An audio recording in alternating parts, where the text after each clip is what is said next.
చిన్నగా ఉన్నప్పుడు స్కూల్కి పోతుంటాం కదా. అప్పుడు భారత్ బంద్ అని తెలిస్తే ఇక పండగనే. స్కూళ్ళకి సెలవు తినం అన్నట్టే కదా. బస్సులు బంద్, ఆటోలు నడవై, దుకాన్లు తెరవకపోయేటోళ్ళు, 2 రోజుల ముంగట సండే పబ్లిక్ జాగ్రత్తలు తీసుకునేటోళ్ళు. ఊర్ల ప్రయాణాలు ఉంటే ఇంకో నాడు పెట్టుకుందరు. తెల్లారి పేపర్ల నిండా జనం లేని రోడ్ల పోటువలు, 4-5 బస్సులున్నా మెకానిక్ షెడ్డుకి వెళ్ళేటియే చూపించేటోళ్ళు అప్పట్లా.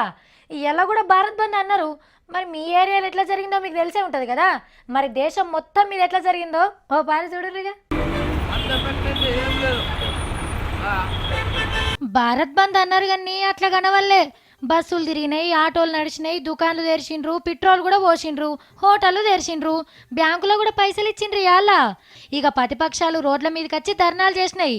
బంద్ను సక్సెస్ చేసేందుకు ఎర్రన్నలు బాగానే తిప్పలబడ్డారు. ఎవరికి దోచిన తీర్ల వాళ్ళు నిరసనలు చేసిండ్రు. బయట బంద్ కాలేదు కానీ పార్లమెంట్ బంద్ ఎఫెక్ట్ బాగానే కనబడ్డది. ప్రతిపక్షం లీడర్లు సభను నడవకుండా ఎంత చేయాలనో అంత చేసిండ్రు. మోడీ సార్ మాట్లాడేదాకా ఇడిచిపెట్టమని మస్తు లొల్లి చేసిండ్రు. బిరేక్ల మీద బిరేకులు తీసుకున్నా ముత్తెమంత సేపు కూడా నడవలేదు.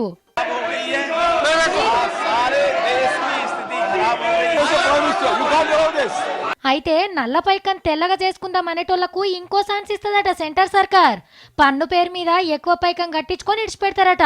చూడాలా మరి ఎంత పన్ను వేస్తారు, ఎంతమంది నల్ల పైకాన్ని తెల్లగా చేసుకుంటారో.